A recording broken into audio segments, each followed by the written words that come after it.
श्री शिवाय नमस्तुभ्यम, हर हर महादेव। दोस्तों, आप सभी लोग जानते हैं कि 18 मार्च 2026 को है चैत्र अमावस्या। और दोस्तों, ये वो अमावस्या है जो कि चैत्र नवरात्रि के पहले पड़ रही है। दोस्तों, इसी दिन किया जाने वाला पंडित जी द्वारा बताया गया एक चावल की कटोरी वाला उपाय आप लोगों को जरूर करना चाहिए, क्योंकि दोस्तों ये एक ऐसा उपाय है जो कि हर कभी नहीं किया जाता है।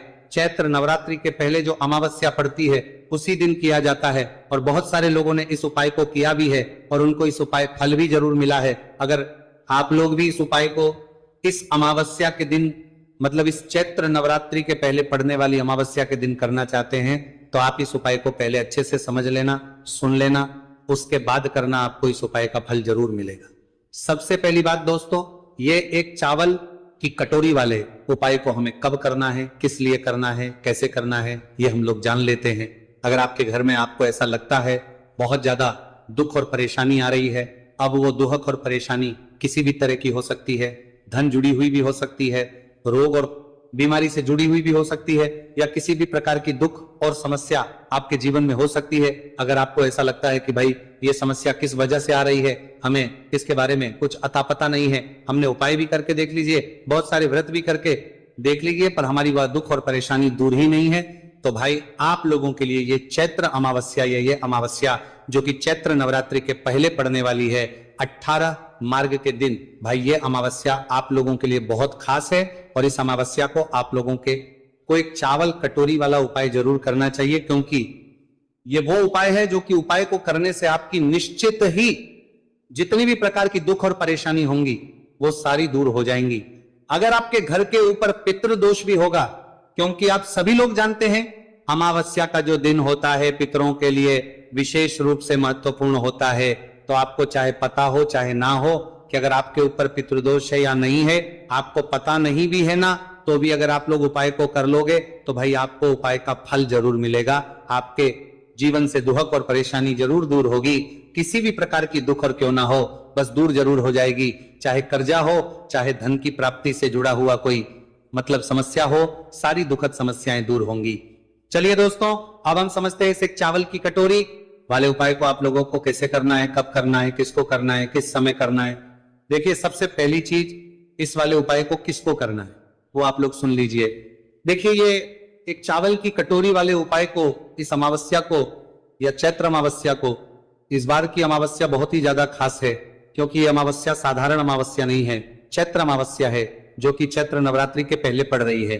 तो इस दिन वाले उपाय को घर में से किस व्यक्ति को करना है, घर में से किसी एक व्यक्ति को करना है, सभी व्यक्ति को नहीं करना है, इस बात का आप लोग ध्यान रखना है। ठीक है, तो घर में से जो बड़ा मुख्य व्यक्ति होगा, मुख्य व्यक्ति कौन, घर की जो बड़ी माताएं बहनें होंगी, उन माताओं बहनों में से कोई भी एक माता बहन इस वाले उपाय को कर सकती है। ठीक है, विशेष रूप से माताएं भले ही इस वाले उपाय को करें, कोई भी एक माताएं बहनें अपने पूरे घर परिवार के लिए इस वाले उपाय को करें। अगर किसी कारणवश आप घर में माताएं बहनें उपस्थित नहीं है या वो ये वाला उपाय कर पा रही है, तो उस जगह पर फिर घर का कोई बड़ा व्यक्ति, चाहे वो पुरुष ही क्यों ना हो, वो भी इस उपाय को कर सकता है। पर आपकी पहली कोशिश यही होनी चाहिए कि घर की माताओं बहनों में से कोई भी एक माता बहन इस वाले उपाय को करे। तो ये पहली मुख्य बात आप लोगों को समझ आ गई उपाय की, भाई इस वाले उपाय को किसको करना है। अब दूसरी जो सबसे महत्वपूर्ण बात है वो ध्यान से सुन लो, इस उपाय को करने का समय। ठीक है, ये उपाय दोस्तों रात के समय से शुरू होगा, अमावस्या की रात से, और चैत्र नवरात्रि की सुबह, मतलब एकम लग जाएगा, उस दिन सुबह तक ये वाला उपाय चलेगा। इसीलिए ध्यान से सुन लो और समझ लो।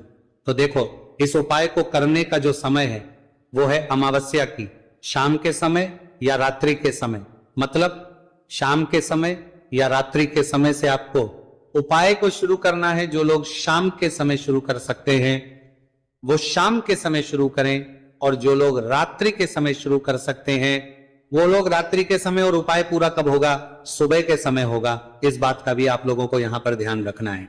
ठीक है, तो अब उपाय को करने की विधि क्या है, उपाय में हमें क्या करना है, वो आप लोग यहां पर ध्यान से सुनिए। देखिए, इसके नाम में आपको एक बात तो समझ आ रही होगी, एक चावल की कटोरी वाला उपाय, तो सीधी सी बात है इस उपाय में हमें चावल की भी जरूरत पड़ेगी, एक कटोरी की भी जरूरत पड़ेगी। तो आपको करना क्या है, सबसे पहला काम आपको इस उपाय को करने क्या रहेगा, कि जब चैत्र अमावस्या हो तो उस दिन इस उपाय को करते समय शुद्धता का विशेष रूप से ध्यान रखना। जैसे ही अमावस्या के दिन का शाम का समय होता है, प्रदोष काल का समय होता है, लगभग शाम के 6 बजे से लेकर 7 बजे के बीच का है, या 7 बजे से लेकर आज 8 बजे के बीच का जब भी समय हो जाता है, तो भाई आपको इस उपाय की तैयारी शुरू कर देना है। मतलब एक तरीके से आप ये समझो कि रात्रि तक हमें इस उपाय को करने की पूरी तैयारी कर लेना है। तो भाई लोगों को जब भी तैयारी करो तो भाई अपनी पूरी तैयारी अच्छे से करना। अब करोगे क्या? सबसे पहले आप अमावस्या की रात्रि में या अमावस्या के दिन जो शाम का समय होगा उस दिन क्या करना है, एक खाली कटोरी लेना है। क्या लोगे? एक खाली कटोरी, मीडियम साइज की, ना ज्यादा बड़ी हो ना ज्यादा छोटी हो, मीडियम साइज की एक खाली कटोरी लेना है। उस कटोरी के अंदर आपको क्या भरना है? चावल भरना है। कौन से चावल भरना है? आपको ये जो आपको अपने ही घर के रसोई घर से लेना है। अब इन चावल ये नहीं देखना है कि ये दाना टूटा हुआ है या नहीं टूटा हुआ है, क्योंकि इतने सारे चावल के दानों में आप ढूंढ नहीं पाओगे। तो इसीलिए इस चावल की कटोरी को जो है, मतलब इस कटोरी को आपको चावल से फुल भर लेना है। कितना भरना है? फुल भरना है, खाली नहीं छोड़ना है। इस बात का ध्यान रखना। देखो, चावल अगर पूजन वाले हो तो ज्यादा बेहतर है, अन्यथा आपके घर के रसोई घर में जो भी चावल उपस्थित हो, आप उस चावल में से एक कटोरी चावल निकाल लीजिएगा। बस ध्यान रखिएगा, एक वो टूटी आती है, उस टूटी को उपाय में प्रयोग मत कीजिएगा। जो मतलब अच्छे चावल होते हैं, ये जो जैसे भी चावल आपके घर में है, बस टूटी को छोड़कर, ठीक है, जो छोटे छोटे चावल होते हैं ना, उन चावलों को छोड़कर जो भी चावल आपके घर के रसोई घर में है, जो आपके घर में बनते हैं, उस चावल में से आप लोग एक कटोरी चावल निकाल लो। कटोरी फुल होनी चाहिए चावल की, इस बात का ध्यान रखना, ठीक है।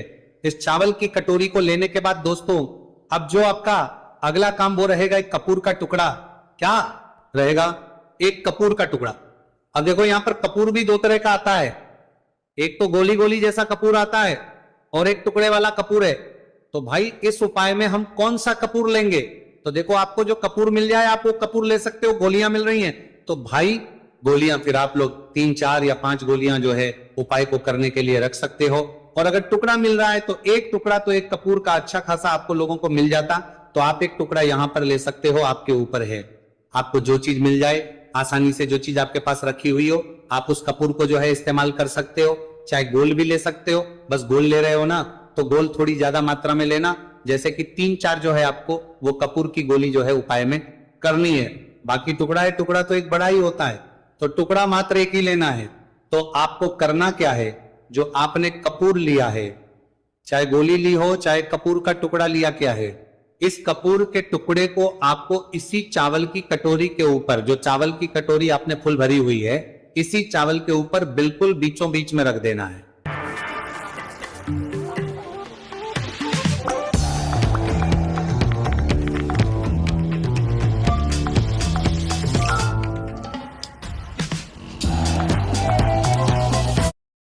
ठीक है, भले ही कटोरी से बाहर भी निकल जाए, अगर आपका टुकड़ा बड़ा भी है तो दिक्कत वाली बात नहीं है। तो आपको इस चावल की कटोरी के बिल्कुल बीचों बीच में ऊपर रख देना, ठीक है। ऊपर रखने के बाद अब शाम का समय है, प्रदोष काल का समय है। जैसे ही रात का समय होता है इस उपाय को, वैसे मतलब अमावस्या का जो दिन, मतलब रात्रि का जो चैत्र अमावस्या का दिन रहेगा, इस दिन रात्रि में 12 बजे से पहले कभी भी इस उपाय को शुरू कर सकते हो, ठीक है। पर 12 बजे के बाद मत करना, ज्यादा लेट हो जाएगा, ठीक है। तो रात्रि को 12 बजे से पहले कभी भी आप इस उपाय को शुरू कर देना है।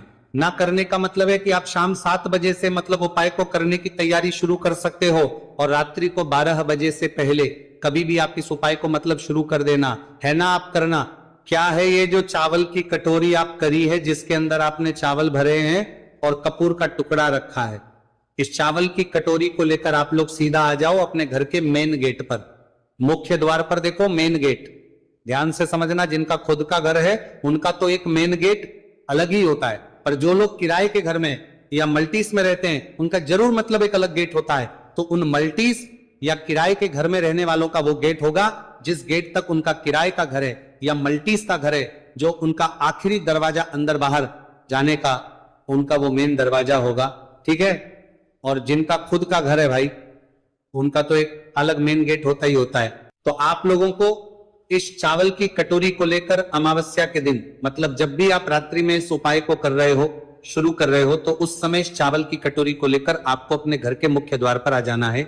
मुख्य द्वार पर आने के बाद अंदर से खड़े होकर देखना कि आपका राइट है एंड साइड कौन सा है। वैसे इस कटोरी को राइट है एंड साइड या लेफ्ट है एंड किसी भी साइड रख सकते हो, कोई दिक्कत वाली बात नहीं है। तो आपको करना है अपने ही घर के मेन गेट पर, मेन गेट के थोड़ा बाहर की साइड करके, ध्यान रखना, मेन गेट के थोड़ा बाहर की साइड करके इस चावल की कटोरी को आप लोगों को रख देना है। आप चाहो तो इस चावल की कटोरी को आप दीवार पर भी रख सकते हो, चाहे लेफ्ट हैंड साइड रखो चाहे राइट हैंड साइड रखो, जिस आपको अच्छा लगे आप उस तरफ इस चावल की कटोरी को रख दो। बस ध्यान इस बात का रखना है ये जो चावल की कटोरी है ये रहे, क्योंकि इस चावल की कटोरी को हमें पूरी रात भर चैत्र अमावस्या के दिन या अमावस्या के दिन, चैत्र नवरात्रि के पहले पड़ रही है, इस दिन पूरी रात भर हमें इस कटोरी को अपने घर के मेन गेट पर रखना है। इस बात का आप लोग ध्यान रखना। तो आप चाहो तो इस कटोरी को सुरक्षित रखने के लिए जो है कुछ चीज उसके ऊपर ढांक भी सकते हो, क्योंकि रात में बिल्ली भी आ सकती है या कोई और जानवर भी आ सकता है, कोई और पक्षी भी आ सकता है, जो कि आप लोगों के इस मतलब चावल को मतलब इस कटोरी पहुंचा सकता है। तो कोई भी नुकसान ना हो, आप लोगों का उपाय आपका सफल हो, इसीलिए आप लोग अपने हिसाब से इस कटोरी को सुरक्षित करके जो है रख दीजिएगा। बस ध्यान रखिएगा इस चावल की कटोरी को आपको अपने घर के मुख्य द्वार की थोड़ा सा बाहर की साइड करके रखना है। चाहे आप दीवार पर रखो, चाहे आप जमीन पर रखो, चाहे कहीं पर भी रखो, पर रखा है कि मेन गेट के दरवाजे के थोड़ा सा बाहर की साइड ही, इस बात का आप लोगों को ध्यान रखना है। जैसे ही आप लोग इस कटोरी को रख देते हो तो बस वहीं पर थोड़ा हाथ जोड़कर भगवान से प्रार्थना करके उस कटोरी को सुरक्षित रखे, ताकि कोई भी जानवर, बिल्ली वगैरह उसको नुकसान ना पहुंचाए और कि वैसी कटोरी छोड़कर आ जाओ अंदर। और अब आप अपने बाकियों के काम को करो, अपना घर का काम करो, जितना काम है वो कर लो, ठीक है। अभी आपको उपाय में कुछ भी नहीं करना है। इस चावल की कटोरी को आप अपने घर के मेन गेट पर पूरी रात भर, पूरी अमावस्या की रात रखे रहने दो, ठीक है। चैत्र अमावस्या जो रहेगी उस रात में पूरी रात रखे रहने दो, ठीक। अब आप लोग रात्रि में सो जाइए और सोने के बाद जब सुबह आप उठे, सुबह चैत्र नवरात्रि शुरू हो जाएंगी, एकम लग जाएगा, तो भाई सुबह जितना जल्द आप लोग उठ सकते हो उपाय को पूरा करने के लिए उतना जल्दी कोशिश करना।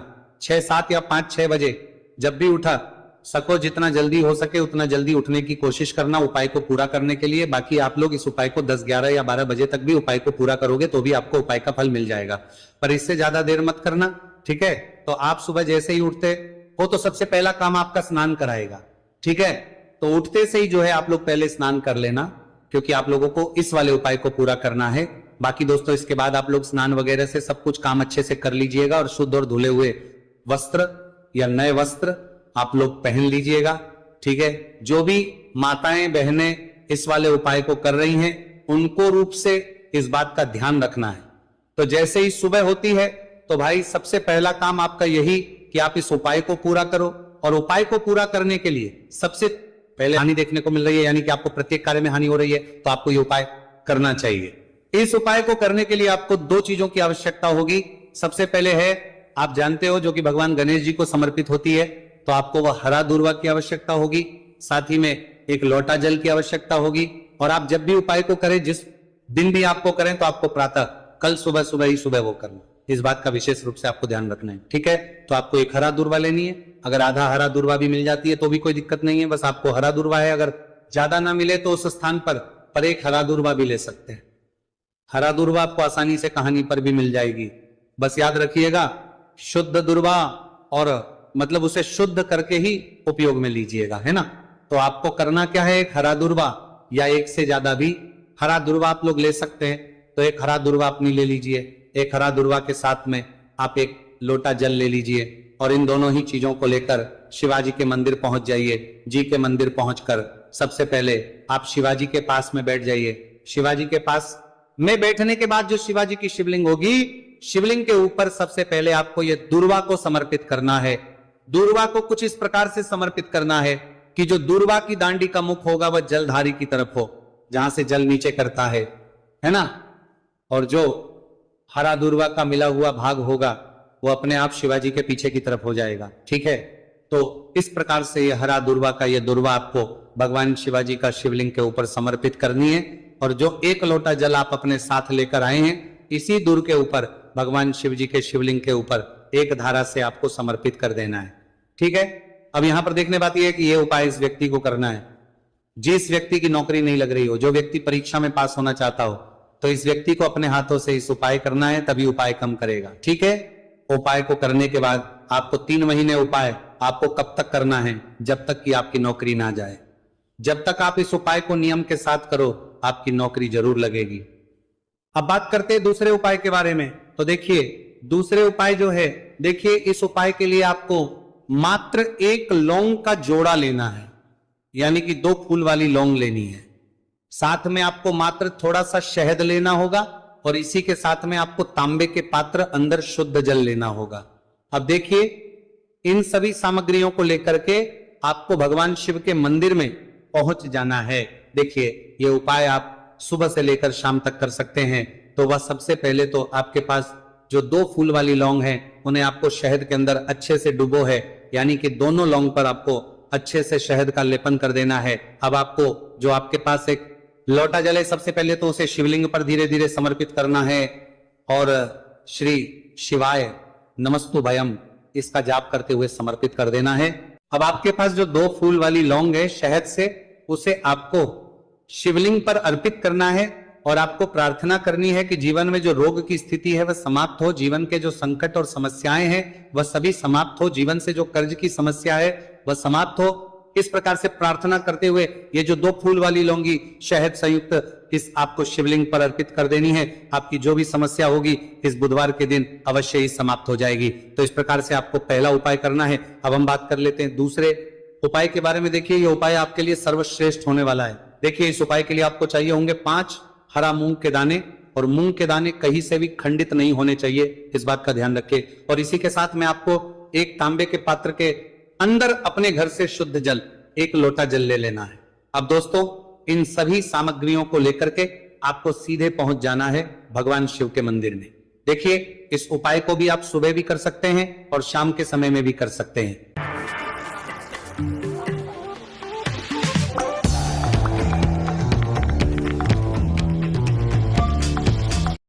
देखिए भगवान शिव के मंदिर में पहुंचने के बाद आपके पास जो 5 हरे मूंग हैं, उनमें से पहला जो हरा मूंग है आपको शिवलिंग के सामने जो नंदी महाराज होते हैं और उनका जो पैर उठा हुआ होता है वहां पर आपको पहला हरा मूंग समर्पित करते हैं और आपको श्री शिवाय नमस्तु भयम इसका जाप कर लेना है। फिर आपको दूसरा हरा मूंग लेना है और शिवलिंग पर जो श्री गणेश जी वाला स्थान होता है वहां पर आपको ये दूसरा हरा मूंग समर्पित कर देना है, यानी कि शिवलिंग के सीधे तरफ आपको ये दूसरा हरा मूंग समर्पित करना है। और फिर आपको ओम गण गणपते नमः या फिर ओम श्री गणेशाय नमः इसका जाप कर लेना है। तीसरा हरा मूंग का दाना आपको भगवान शिव की सबसे प्रिय पुत्री माता अशोक सुंदरी वाले स्थान पर समर्पित करना। शिवलिंग की जो जलाधारी होती है, जहां से जल बह करके आता है, उसी जलाधारी के बीच में जो कहीं कहीं उठी हुई लाइन होती है सांप की आकृति के रूप में, वहीं पर आपको तीसरा हरा मूंग समर्पित करना है और फिर आपको ओम नमः शिवाय इसका जाप कर लेना है। अब दोस्तों चौथा जो हरा मूंग है उसे आपको भगवान कार्तिकेय जी का जो स्थान होता है शिवलिंग पर, वहां पर आपको ये चौथा हरा मूंग का दाना समर्पित कर देना है और आप ओम नमः शिवाय इसका जाप कर लेना है। अब दोस्तों आपके पास जो 5वां और अंतिम हरा मूंग बचा हुआ है उससे आपको उससे जल के पात्र के अंदर डाल देना है और इस हरे मूंग से युक्त जल से आपको भगवान शिव के शिवलिंग का अभिषेक कर देना है। जल आपको बिल्कुल धीरे धीरे समर्पित करते जाना है और लगातार आपको शिव महापुराण के मूल श्री शिवाय नमस्तु भयम इसका जाप करते रहना है। फिर आपको शिवलिंग के आगे बैठकर, यदि आप अपने बच्चों के लिए यह उपाय कर रहे हैं, यदि आप अपने बच्चों की बुद्धि ज्ञान और विवेक के लिए उपाय कर रहे हैं तो उसके लिए आपको प्रार्थना कर लेनी है, या फिर व्यापार में वृद्धि करने के लिए ये उपाय कर रहे हैं तो उसकी कामना करते हुए आपको प्रार्थना कर लेनी है, या फिर अपनी नौकरी के लिए कर रहे हैं या फिर अपने इंटरव्यू के लिए या फिर धन की प्राप्ति के लिए कर रहे हैं। जिस भी कामना के लिए आप उपाय कर रहे हैं उसे परिपूर्ण करने के आपको महादेव से प्रार्थना कर लेनी है और फिर आपको वापस अपने घर आ जाना है। पूज्य गुरु जी ने कहा है कि जो भी व्यक्ति इस उपाय को कर लेता है तो यकीन मानिए आपके जीवन की जो सारे संकट, कष्ट और बाधाएं ही वह सभी समाप्त होंगे। अब हम बात करते हैं अगले उपाय की। इस उपाय के लिए आपको एक दीपक लेना है। दीपक आप मिट्टी का भी ले सकते हैं और शुद्ध आटा मढ़कर उसका दीपक भी आप तैयार कर सकते हैं। अंदर गोलबाती का प्रयोग करना है और दीपक के अंदर आपको शुद्ध घी का प्रयोग करना है। इसी के साथ में आपको मात्र एक फूल वाली लौंग लेनी होगी। अब ये एक दीपक और एक फूल वाली लौंग लेकर के सीधा आपको पहुंचना होगा बरगद के वृक्ष के वहां पर। देखिए, सबसे पहले तो आपके पास जो एक फूल वाली लौंग है उसे आपको बरगद के वृक्ष की जड़ में समर्पित करना है। देखिए, अगर आपके जीवन में कोई भी बड़ा संकट आने वाला है, कोई बड़ा कष्ट आने वाला, तो वो इस उपाय के माध्यम से दूर होने वाला है। महादेव की विशेष कृपा रहेगी कि जो भी संकट आपके जीवन में आने वाला होगा वो भी दूर हो जाएगा। तो आपको एक लौंग समर्पित करनी है बरगद के वृक्ष की जड़ में, और वहीं पर आपको जो है गोलबाती वाला दीपक जो आप लेकर के गए हैं उससे भी वहां पर प्रज्वलित कर देना है, वटकेश्वर महादेव का स्मरण करते हुए। देखिए, जब भी आपको जीवन में इस साल लगने लगे कि आपके जीवन में कुछ भी अच्छा नहीं चल रहा है, तब भी आपको उपाय करना है। तो इस प्रकार से आपको यह उपाय करना है। अब हम जान लेते हैं चौथे विशेष उपाय के बारे में। देखें, यदि आपके विवाह में, शादी में कोई भी समस्या आ रही है, यदि आपका जो कर्ज है वो दिन पर दिन बढ़ते ही जा रहा है, तो आपको यह चमत्कारी उपाय करना चाहिए। कोई भी समस्या अगर जीवन में है तो उसे दूर करने के लिए आपको ये उपाय करना चाहिए।